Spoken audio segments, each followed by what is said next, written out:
السلام علیکم ناظرین، میں محمد اسلم حسین سیاست کی خبروں میں آپ سب کا استقبال کرتا ہوں۔ ہندوستان کے کووڈ معاملات میں آج تقریباً 10,000 کا اضافہ ہوا اور متاثرین کی تعداد 2,76,000 کو پار کر چکی ہے، جبکہ سینکڑوں مزید افراد کئی ریاستوں اور مرکزی زیر انتظام علاقوں میں مثبت پائے گئے۔ دہلی کی حکومت نے کہا ہے کہ قومی دارالحکومت میں موجودہ رفتار سے جولائی کے ختم تک 5,50,000 کیسز ہو سکتے ہیں۔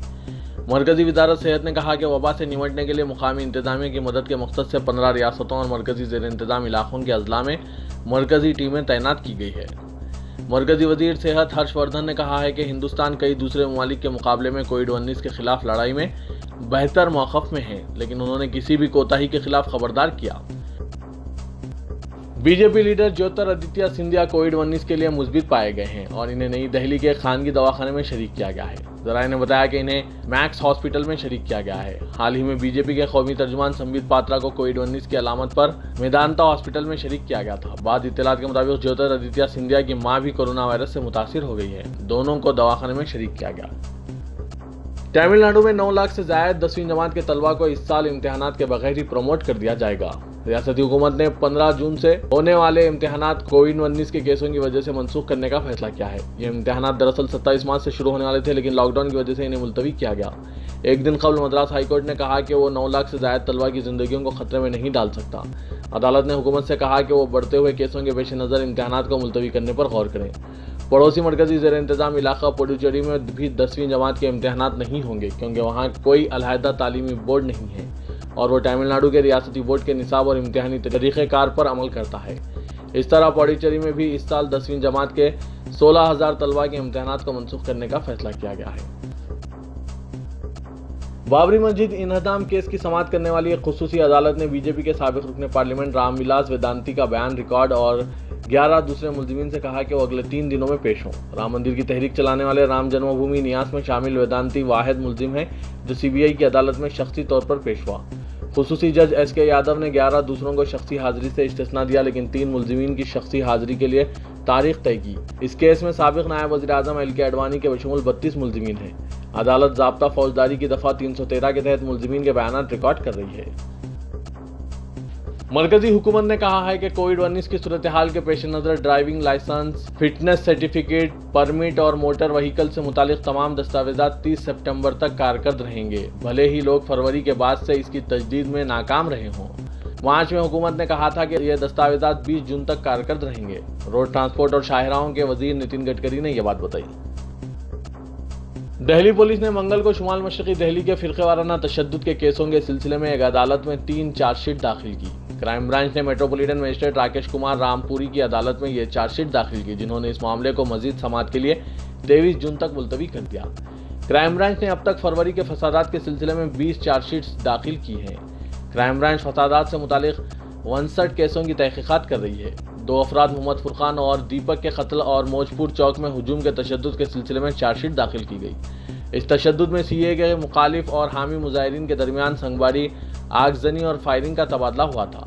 چارج شیٹ کے مطابق یہ فسادات ایک گہری سازش کا نتیجہ تھے۔ اس دوران این ڈی ٹی وی کے مطابق دہلی پولیس نے اب تک اپنی چارج شیٹ میں بی جے پی قائدین کی نفرت انگیز تقاریر کا کوئی تذکرہ نہیں کیا ہے۔ سی اے کے خلاف مظاہروں کے دوران be J P leader Kapil Mishra نے پولیس کو الٹیمیٹم دیا تھا کہ وہ شاہین باغ کے احتجاجیوں کو ہٹائیں ورنہ وہ خود یہ کام کریں گے۔ ان کی اس دھمکی کے بعد ہی فسادات شروع ہوئے تھے۔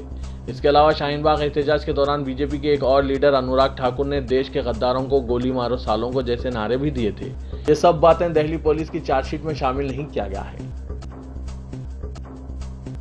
ممبئی کے میونسپل اسپتالوں سے 6 لاشیں غائب ہونے سے سنسنی پھیل گئی ہے۔ رشتہ داروں نے اسپتالوں میں ہنگامہ کیا ہے۔ اس معاملے کی شکایت وزیر صحت اور وزیر داخلہ سے کی گئی ہے، جبکہ ممبئی میونسپل کارپوریشن نے راجواڑی میں ایک لاش غائب ہونے کے معاملے میں انکوائری کمیٹی تشکیل دی ہے اور قصورواروں پر سخت کارروائی کی ہدایت بھی دی ہے۔ ممبئی میں کورونا کی وبا کی وجہ سے اسپتالوں میں جو کورونا متاثرین موجود ہیں وہاں پر کسی کو جانے کی اجازت نہیں ہے۔ کوئی کورونا متاثرہ مریض مر جاتا ہے تو اس کے گھر والوں کو اطلاع دی جاتی ہے، لیکن بعض اوقات رشتہ داروں سے رابطہ نہیں ہوتا اور لاشیں مردہ گھروں میں پڑی رہتی ہیں، اور کئی معاملوں میں جب رشتہ دار لاش لینے اسپتال آتے ہیں تو انہیں لاش نہیں ملتی۔ ممبئی میں ایسا ہی 6 لاشوں کے غائب ہونے کا معاملہ سامنے آیا ہے۔ سپریم کورٹ نے مہاجر مزدوروں کے معاملے میں ایک اہم فیصلہ سناتے ہوئے مرکزی اور ریاستی حکومتوں کو ہدایت دی ہے کہ 15 دن کے اندر انہیں ان کے گاؤں پہنچایا جائے اور ان کے روزگار کا بندوبست کیا جائے۔ اس کے ساتھ ہی کورٹ نے مزدوروں کے خلاف درج کی گئی لاک ڈاؤن کی خلاف ورزی کی شکایتوں کو بھی واپس لینے کا حکم دیا ہے۔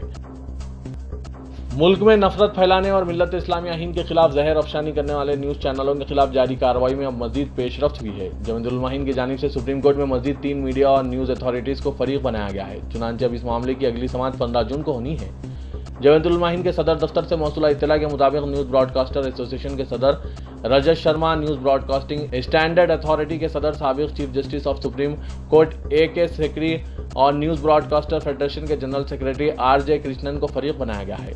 ان فریقین کے علاوہ سپریم کورٹ کی ہدایت پر براڈ کاسٹ ایسوسی ایشن کو بھی فریق بنایا گیا تھا، جبکہ اس سے پہلے مرکزی حکومت کو فریق بنایا گیا تھا اور مطالبہ کیا گیا تھا کہ جن نیوز چینلوں کے ذریعے فرضی خبریں نشر کی جا رہی ہے اور زہر افشانی کی جا رہی ہے، ان کے خلاف کارروائی کی جائے۔ مرکزی وزیر داخلہ امت شاہ نے چیف منسٹر مغربی بنگال کو نشانہ بناتے ہوئے کہا کہ مغربی بنگال کی چیف منسٹر نے شرامک ٹرین کو کورونا ٹرین قرار دیتے ہوئے مہاجر مزدوروں کی توہین کی ہے۔ کورونا بحران اور امفان طوفان کی تباہی کے درمیان مغربی بنگال میں پہلی ورچوئل ریلی سے خطاب کرتے ہوئے مرکزی وزیر داخلہ امت شاہ نے کہا کہ اب مہاجر مزدور ممتا بنرجی کو بے دخل کرنے کو یقینی بنائیں گے۔ امت شاہ نے کہا کہ پورے ملک میں جمہوری روایت مضبوط ہو رہی ہے، مگر مغربی بنگال واحد ریاست ہے جہاں سیاسی تشدد کے واقعات میں کمی آنے کے بجائے اضافہ ہو رہا ہے اور یہاں جمہوریت نام کی کوئی چیز نہیں ہے۔ انتہائی معتبر ذرائع نے بتایا ہے کہ پارلیمنٹ کے روایتی سیشن کے امکانات پر سوال پیدا ہو گئے ہیں، کیونکہ اگر کووڈ-19 سے متعلق جسمانی دوری کے اصولوں پر عمل کرنا ہے تو موجودہ سرکاری عمارت تمام ارکان پارلیمنٹ کو بٹھانے کے لیے ناکافی ہے۔ ذرائع نے PTI کو بتایا کہ پارلیمنٹ کے سینٹرل ہال یا وگیان بھون میں کم از کم 1 میٹر کی دوری پر تمام ارکان پارلیمنٹ کو بٹھانے کی گنجائش نہیں ہے۔ معلوم ہوا ہے کہ دونوں ایوانوں کے صدور نشین ورچوئل سیشن ہائیبرڈ سیشن کے امکانات پر غور کر رہے ہیں۔ ہائیبرڈ سیشن میں بعض ارکان پارلیمنٹ جسمانی طور پر پارلیمنٹ میں موجود رہیں گے، جبکہ ماباقی آن لائن شرکت کریں گے۔ ذرائع نے بتایا کہ اس امکان پر بھی غور کیا جا رہا ہے کہ دونوں ایوانوں میں صرف ان ارکان کی شرکت کو یقینی بنایا جائے گا جنہیں سماجی دوری کے اصولوں پر عمل کرتے ہوئے بٹھایا جا سکتا ہے، اور ایسے ارکان کی ایک فہرست تیار کی جائے گی جن کا روزانہ کی بنیادوں پر مختلف موضوعات سے نمٹنے کے دوران موجود رہنا ضروری ہے۔ پارلیمنٹ کا مانسون سیشن عام طور پر جولائی میں ہوتا ہے۔ ویسٹ انڈیز کے سابق کپتان ڈیرن سامی نے IPL میں اپنے بعض ساتھی کھلاڑیوں پر الزام لگایا ہے کہ جب وہ سن رائزرز حیدرآباد کی طرف سے کھیلتے تھے تو انہیں نسل پرستی پر مبنی فقرے سے پکارا جاتا تھا۔ انہوں نے بعض کھلاڑیوں سے معافی مانگنے کا مطالبہ کیا، جن میں ہندوستان کے فاسٹ بالر ایشانت شرما بھی شامل ہیں۔ 2 مرتبہ T20 ورلڈ کپ جیتنے والے کپتان ڈیرن سامی نے امریکہ میں افریقی امریکی جارج فلائیڈ کی ہلاکت پر احتجاج پر تبصرہ کرتے ہوئے بتایا کہ ہندوستان میں کھیل کے دوران انہیں کالو کہا جاتا تھا۔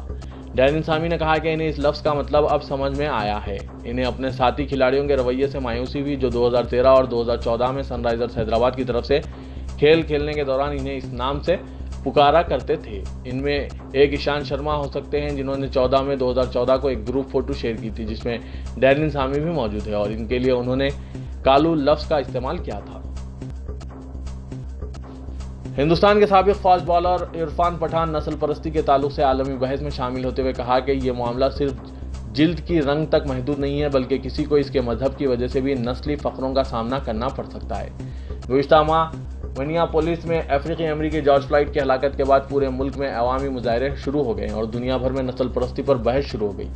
عرفان پٹھان نے ٹویٹر پر لکھا کہ نسل پرستی صرف جلد کے رنگ تک محدود نہیں ہے، کسی کو کسی سوسائٹی میں محض اس وجہ سے گھر خریدنے کی اجازت نہ دینا کہ اس کا تعلق مختلف مذہب سے ہے، یہ بھی نسل پرستی ہے۔ یہ پوچھے جانے پر کہ کیا وہ اپنے شخصی تجربے کی بنیاد پر ایسا کہہ رہے ہیں یا وہ اپنا مشاہدہ بیان کر رہے ہیں، پٹھان نے کہا کہ یہ ایک مشاہدہ ہے اور میں نہیں سمجھتا کہ کوئی اس بات کی تردید کر سکتا ہے۔ ایکسائز ڈیوٹی میں حالیہ اضافوں کے بعد پیٹرول کے ہر لیٹر پر کنزیومرز کو اب 275% ٹیکس دینا پڑ رہا ہے، جو مرکز اور ریاستوں کے خزانے میں جاتا ہے۔ حالیہ فروری تک یہ ٹیکس 107% تھا۔ اساسی قیمت محض 10 روپے ہے، جبکہ ٹیکس تقریباً 50 روپے، اور اس طرح پیٹرول پمپ پر فی لیٹر قیمت 72 روپے سے زائد ہو گئی ہے۔ ڈیزل پر صارفین اساسی قیمت پر ٹیکس میں 255% ادا کرتے ہیں۔ ترک صدر رجب طیب اردوغان نے کہا ہے کہ شام کے شہر ادلیب کی شاہراہ کے M4 کے علاقے میں مختلف واقعات کے باوجود صورتحال مستحکم ہے۔ طیب اردوغان نے کہا کہ کچھ عرصے سے ادلیب کی M4 شاہراہ پر دشواریوں کا سامنا کرنا پڑا ہے، لیکن صورتحال اب بہتر ہے، حالات ٹھیک ہو رہے ہیں۔ 2 لاکھ پناہ گزین پہلے ہی وطن واپس لوٹ چکے ہیں۔ قابل ذکر ہے کہ ادلیب میں فروری میں کالعدم حیات تحریر الشام گروپ کے عسکریت پسندوں کے شامی سرکاری فورسز پر بڑے حملے کے ساتھ فروری میں صورتحال مزید خراب ہو گئی تھی۔ دنیا بھر میں کورونا وائرس کی وجہ سے گھروں سے کام کرنے کے طریقے اپنائے گئے ہیں تاکہ محفوظ رہتے ہوئے دفتری امور انجام دیے جا سکیں۔ انٹرنیٹ پر کام کہاں تک محفوظ ہے یا صارفین کو سائبر سیکیورٹی کے بارے میں کتنی واقفیت ہے؟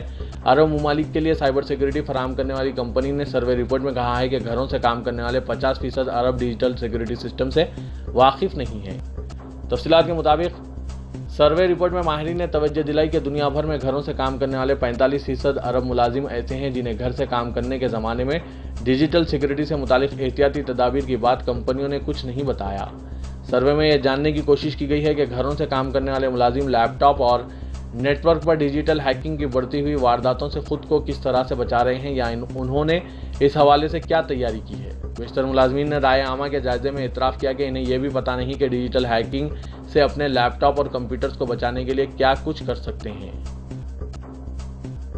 متحدہ عرب امارات کی ریاست ابوظہبی میں لاک ڈاؤن میں ایک ہفتے کی توسیع کر دی گئی ہے۔ ابوظہبی میڈیا آفس نے کہا ہے کہ کورونا وائرس کے انسداد کے قیام کمیٹی کی سفارش اور ریاست میں وبا کی صورتحال کو مد نظر رکھتے ہوئے لاک ڈاؤن میں ایک ہفتے کی توسیع کا فیصلہ کیا ہے۔ ریاست تلنگانہ کے دارالحکومت شہر حیدرآباد میں تاریخی مکہ مسجد اور شاہی مسجد باغ عامہ کو عام مصلیوں کے لیے کھولنے میں مزید وقت لگ سکتا ہے۔ گریٹر حیدرآباد کے حدود میں کورونا وائرس کے بڑھتے واقعات کے پیش نظر حکومت نے دونوں مساجد میں معمول کے حالات کی طرح مصلیوں کو اجازت دینے کے سلسلے میں تاحال کوئی فیصلہ نہیں کیا ہے۔ حکومت نے اگرچہ کل سے لاک ڈاؤن ختم کرتے ہوئے عبادت گاہوں، ہوٹلز اور مالز کی کشادگی کی اجازت دے دی ہے، تاہم یہ دونوں مساجد جو محکمہ اقلیتی بہبود کے تحت ہیں وہاں احتیاطی تدابیر کے سلسلے میں بعض دشواریوں کا سامنا ہے۔ مکہ مسجد میں عام حالات میں عصر اور مغرب میں کم از کم 200 مصلی موجود رہتے ہیں۔ اسی طرح شاہی مسجد میں بھی ظہر، عصر اور مغرب میں مصلیوں کی کثیر تعداد شریک ہوتی ہے۔ ان دونوں مساجد میں سماجی فاصلہ اور دیگر شرائط پر عمل آوری کے طریقہ کار کو متعین کرنے حکومت کی ہدایت کا انتظار ہے۔ تلنگانہ میں منگل کو کورونا وائرس کے جملہ 178 نئے مثبت معاملے سامنے آئے ہیں۔ وائرس کی وجہ سے آج 6 اموات ریکارڈ کی گئی۔ اس طرح ریاست میں مرنے والوں کی تعداد 148 کو پہنچ گئی ہے۔ نئے مثبت معاملات میں گریٹر حیدرآباد کے 143 شامل ہیں، جبکہ رنگا ریڈی کے 15، میرچل کے 10، محبوب نگر، سنگا ریڈی اور میدک کے بلڈ ترتیب 2، جگتیال، آصف آباد، سرسلہ اور وارنگل رورل کے بلڈ ترتیب 1 کیسز شامل ہیں۔ آج کے نئے 178 معاملات کے ساتھ ریاست میں وائرس سے متاثرین کی جملہ تعداد 3920 تک پہنچ گئی ہے۔ شہر حیدرآباد کے سرکاری دفاتر میں کورونا کا قہر بڑھنے لگا ہے اور GHMC کے مختلف سرکلوں میں کورونا کے 8 مریضوں کی توثیق ہو چکی ہے۔ گزشتہ دنوں پرگتی بھون میں کورونا مریض کے بعد عارضی سیکریٹریٹ میں اور بلدیہ حیدرآباد کے دفتر میں کورونا مریضوں کی توثیق نے ہلچل پیدا کر دی۔ آج GHMC کے مختلف دفاتر میں کورونا وائرس کے 8 مریضوں کی توثیق نے صورتحال کو مزید ابتر کر دیا ہے۔ دونوں شہروں کے سرکاری دفاتر میں عوام کے داخلے پر امتناع عائد کیا جانے لگا ہے۔ ان دفاتر میں کورونا کی توثیق کے بعد ملازمین میں خوف کا ماحول پیدا ہو چکا ہے اور کہا جا رہا ہے کہ کئی عہدیدار اپنے کورونا معائنے کو یقینی بنانے کی کوشش کر رہے ہیں۔ گاندھی ہاسپٹل میں آج رات اس وقت کشیدگی پیدا ہو گئی جب مریضوں کے رشتہ دار کی جانب سے جونیئر ڈاکٹر پر مبینہ حملہ کیا گیا۔ جونیئر ڈاکٹرز نے تحفظ کا مطالبہ کرتے ہوئے رات دیر گئے گاندھی ہاسپٹل کے احاطے میں دھرنا منظم کیا اور حکومت سے مطالبہ کیا کہ ان کے تحفظ کے لیے اسپیشل پروٹیکشن فورس کو تعینات کیا جائے۔ تلنگانہ جونیئر ڈاکٹرز نے لاپرواہی کے الزامات کو مسترد کر دیا۔ کشیدگی اس وقت پیدا ہوئی جب ریاست کے سب سے بڑے کووڈ سینٹر میں ایک 55 سالہ کورونا مریض کی مشتبہ موت ہوئی۔ رشتہ داروں نے اس اطلاع پر ہنگامہ آرائی کر کے ہاسپٹل میں توڑ پھوڑ مچا دی اور ڈاکٹرز کو مبینہ حملے کا نشانہ بنایا۔ ڈاکٹرز کا کہنا ہے کہ 55 سالہ مریض ضرورت سے فارغ ہونے کے دوران گر کر فوت ہو گیا، جبکہ ڈاکٹرز پر لاپرواہی کا الزام لگایا جا رہا ہے۔ شہر کے راجندر نگر علاقے میں تینوے کے ایک بار پھر نظر آنے کے بعد مقامی افراد میں خوف و دہشت کی لہر پائی جا رہی ہے۔ تقریباً 1 ماہ سے تینوے کی آنکھ مچولی کا کھیل جاری ہے اور تاحال وہ محکمہ جنگلات و نہرو زولوجیکل پارک کے حکام کی پکڑ میں آنے سے محفوظ ہیں۔ اس علاقے میں گھنی جھاڑیاں ہونے کی وجہ سے سمجھا جاتا ہے کبھی نظر آ رہا ہے اور کبھی روپوش ہو رہا ہے۔ واضح کے راجندر نگر میں واقع professor J Shankar agriculture university کے علاقے میں ایک مکان کے قریب یہ تینوا نظر آیا۔ اس کا ویڈیو وہاں نصب CCTV کیمرے میں قید ہو گیا، جس میں دیکھا جا سکتا ہے کہ تینوا ایک مکان کی کھڑکی کے باہر کھڑا ہوا ہے۔